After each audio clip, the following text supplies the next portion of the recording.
Hi guys, Evan from Atlantic Outboard here. Today I'm going to walk you through the Robalo R242 and do a digital delivery for you. We're going to start in the back.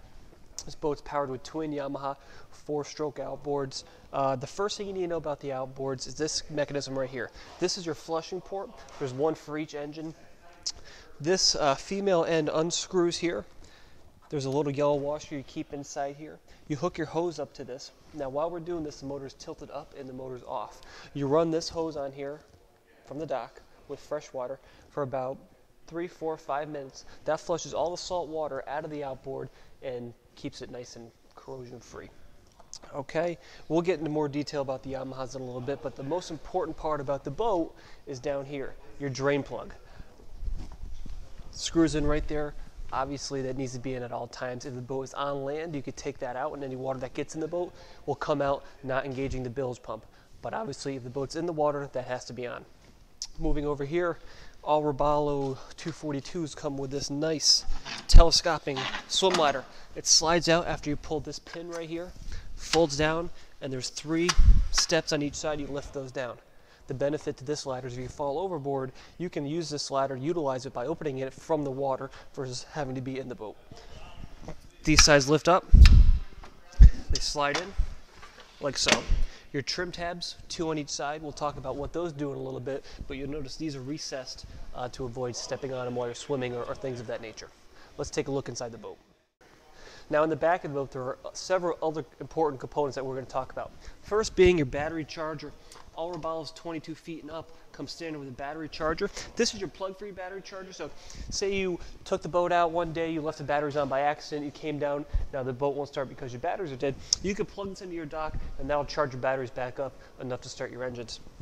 Right here is your holding tank pump out cap right there. So if your holding tank is full, you unscrew that and that your pump out service will come pump out your holding tank from there. And we'll talk about that a little bit more in a minute.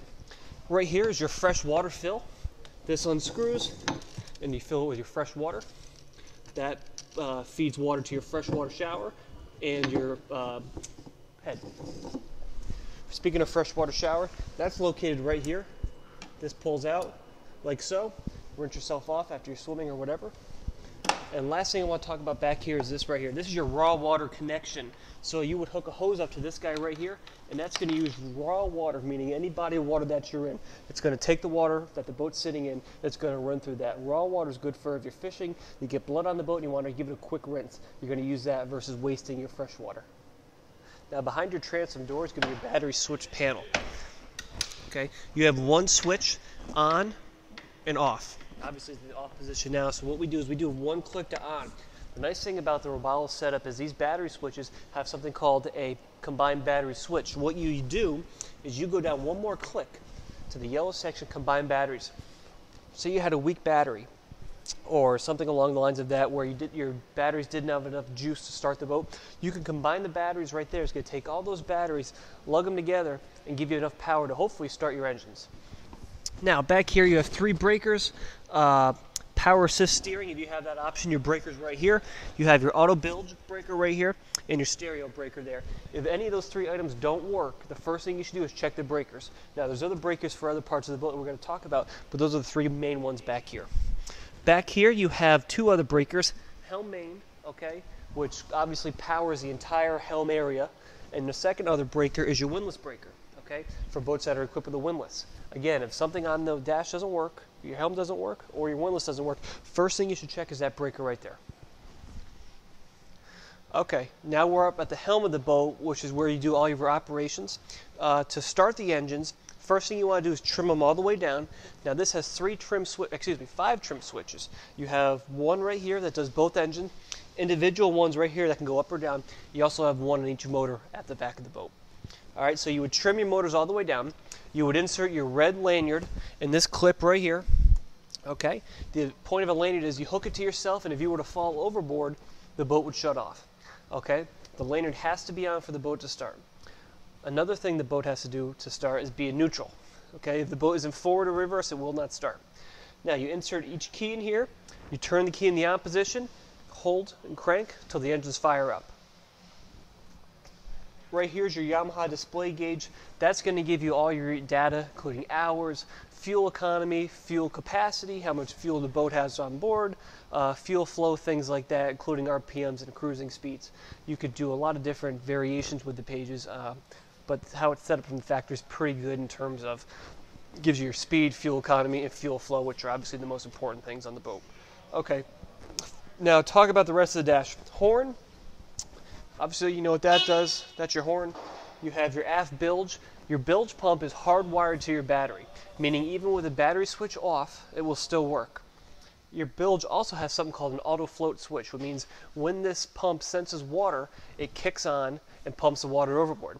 Now, you can override that by clicking this button, this aft bilge button right here. That bypasses the float switch and engages the bilge pump.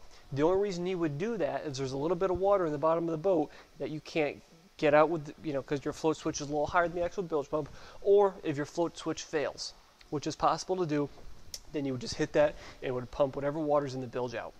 Okay? Nav, anchor light. Nav are your red and green lights in the front.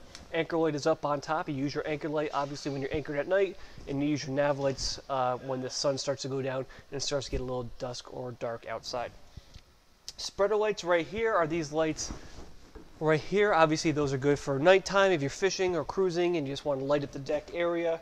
Cockpit lights are the blue LED lights you see here underneath the gunnels and underneath your footrest here.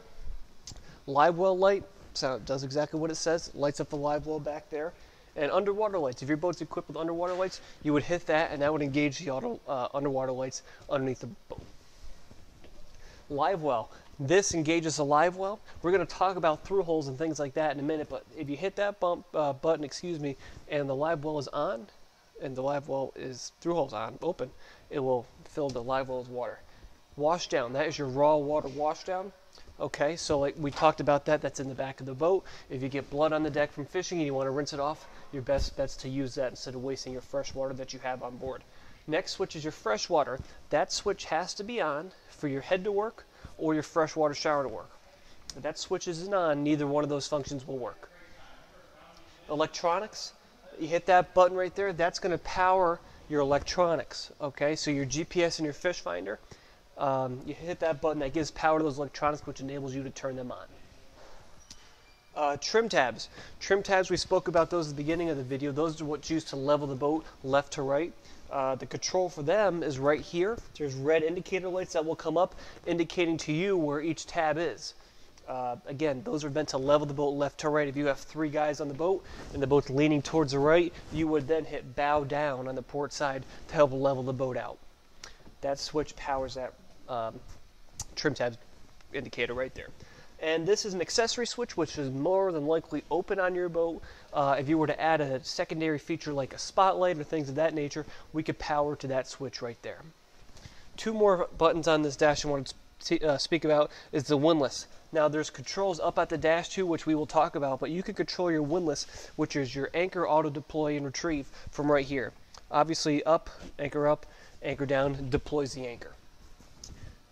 Clarion head unit gives you your Bluetooth, Sirius XM capabilities, AM, FM radio. The red button here for source switches you from Sirius to Bluetooth to auxiliary, things of that nature. Your auxiliary port is right here, and your USB port is right here. Okay. You also have a 12-volt plug right here for a cell phone charger or a handheld spotlight or something of that nature. Right here, you push this down. That's going to adjust your angle of your steering wheel. So depending on whether you're docking or cruising, you might want to play around with that. And if you look right here, moving our way to the back of the boat, R242. This lifts up this back seat. Okay, gives you fantastic access to a lot of your components, which we're going to talk about now. Okay, you have your batteries right here. Okay, this right here is your freshwater tank. Okay, so we talked about that. That switch has to be on to use your toilet and your freshwater shower. That's where that water goes right there. Okay, you'll see right here, this is your freshwater pump. You can see clearly comes right out of the tank, and you have hoses, one going back to the freshwater shower, one running up towards the toilet. Okay, over here is your live well pump. Important distinction and feature to know is if you see right here, that is your C strainer for your raw water pump, meaning that when it's sucking water in from outside of the boat, That screen protects debris from getting inside the pump. Over time, debris will build up in there and you may need to clean it out. If that's the case, you simply unscrew the bottom of that canister. It's a clear bowl. Pull that off, pull the screen out, and rinse it out and get that debris out of there. Then simply screw it back on and you'll have a worry-free issues with your raw water pump. Other components down here. This right here is your battery charger. We spoke about that at the beginning of the video. That accessory plug, remember, is right back here. So if you come down and your batteries are dead, simply plug that into the dock and it will charge your batteries. Okay, right here is your macerator pump. Holding tank, not your macerator pump, that's your holding tank. That is for when you use the bathroom and you flush the marine head, that goes into that tank, okay? And that's what gets pumped overboard. That's pretty much it down here. Focusing on the back of the boat still. Right here you have a cooler, okay? Nice thing about all the Robalos is anything that drains overboard. Nothing, drains into the bilge. Right here is your live well. So you'll see this lifts up. Now right here, there's a tiny valve where the water comes in. You could shut the water off or adjust the flow, how much water you want to come in, simply by adjusting this black lever, okay? Now, to utilize this really nice back seat, you simply lift this up right here, fold this down, and that's your seat. You want to put it away, same thing. Lifts up, seat folds forward like this, locks down like so. Now, one thing I do want to talk about is right here, okay? That right there is your fuel sender. Your fuel tank's under there. So say one day your fuel gauge stops reading properly, one of the first things you're going to want to do is check this fuel sender right here. If you ever needed to access it, Robalo makes it really easy by putting this inspection plate in. Continuing forward on the boat, you have your cooler right here underneath the helm seat right here. It's 120 quart. If you need to pull the cooler out, you simply pull this pin out right here and lifts up. The benefit to this right here is that its cooler is not going to slide or fly around if you're towing it down the highway or going along the ocean. Okay, continuing moving forward, we have cleats. Okay, you have cleats on each side. You have a cleat right here on each side. But right here is an important feature. This is where you fuel your boat. So if you look under here, there's a little black button. You simply push that up, and that's what engages the cap open. Okay? When you're shutting it, you want to make sure you hear that click, and you'll know that water's not going to be able to get in there. Let's talk about the head for a second. Obviously, this is an electric head with a holding tank, and it uses fresh water like we spoke about earlier. Now, in this compartment, you have a light right here. Okay, that you click right there and that would engage it if the batteries are on. This lifts up right here, okay, and that's your head. All right, now, when you were to flush the head, you simply push down on this lever, on this button right there. That flushes it. If you want to add water to the head, you simply push up on the rocker switch, okay? Now, there's 3 lights on top of that. There's empty, half, and full. That is your holding tank level, okay? You do not want this holding tank to be full and go to flush it, because that waste has nowhere to go and it's going to overflow and it's not pretty, okay? So get in the habit of, as soon as that tank hits half, get it pumped out. Good habit to get into, okay? Other than that, not a lot going on in here besides the head. Again, as soon as that tank gets the half full, get in the habit of getting it pumped out. Robalo has great storage in the bow. You'll see insulated fish boxes on either side here that drain overboard. Simply close the lid right here. You'll hear that latch, you know it's closed down, and then this goes right here, if I put it the right way, just like that, and it snaps down right here and there, okay? Moving forward, your anchor. Now, we have 2 controls up here, obviously down and up. Down deploys the anchor, up retrieves the anchor. This right here is your windlass, okay? So what you do is you put your anchor through there, put the line through here, okay, by pulling this out, this little lever out, okay, and then you feed it into this anchor locker right here, okay? Now, obviously, we all know what the windlass does, it deploys and retrieve the anchor. When the anchor's all the way up, it's very, very important that you adhere the safety chain right here to one of the chains on the anchor, okay? That way, if the windlass were to ever fail, the anchor doesn't go flying out as you're underway, okay?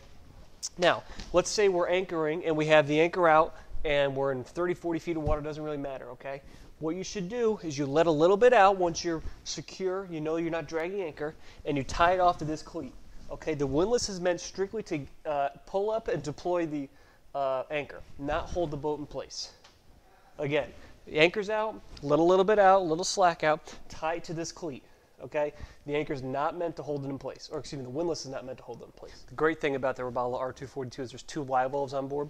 You'll see right here, the one up here, we talked about the one in the back. Now, there's one switch for these live wells, okay? So if you wanted to use this for storage, simply all you do is push down this lever, okay, blocking off the water going to the live well, okay? You can still utilize your back one, and no water will come out of this one. Now, right here, the center floor hatch gives you great storage for whatever you want. That right there is a 5-gallon bucket holder. Every boat, you need a 5-gallon bucket for cleaning supplies or whatever. It locks in there. It doesn't bang around as you're going around on the water. Okay, coming back to the rear of the boat, there's 3 things I want to show you. If you open up the center inspection plate, okay, to the left you have your live well pump. To the middle you have your bilge pump, and to the right you have your raw water washdown pump, okay? Now, these 2 pumps, live well and raw water, have a ball valve on the bottom of them that for your through hull, okay? So that through hull allows water to get in the boat into these pumps to feed your live well, to feed your raw water pump. If you look down there now, you'll see they're both closed, okay? If the valve is perpendicular to the hose, which means 90-degree angle, okay, it is off, closed. If it's parallel with it, meaning going with it, it's on. So both of these are off right now, okay? If you ever, for some reason, turn them off, you have to remember to turn them back on, otherwise water's not going to be able to get into the boat. Okay, the only time you really would turn these off is if there were a leak somehow forming at that through hull and you wanted to kill the water supply to the unit. All right, guys, the last thing I want to talk about today is the outboards and their break-in period. The first 10 hours, every 5 minutes, you are to vary the throttle speed. Vary the throttle speed means bump it up a couple hundred RPM, bump it down a couple hundred RPM, doesn't really matter, okay? Just every 5 minutes for the first 10 hours, vary the throttle speed, okay? And don't run it wide open until after 10 hours, so wide open throttle, okay? After 10 hours, you can run it however you want to, okay? There's no restriction on RPM or time or anything like that, okay? At 20 hours, you're supposed to do a 20-hour check. Now, in that 20-hour check, our dealership, we do an oil change on the engine, and we change your gear oil, okay? And we give it a once-over, make sure everything's good. Those are really important tips when you're breaking your outboards to ensure the longevity of the product. All right, guys, thanks for watching our digital delivery on the Robalo R242.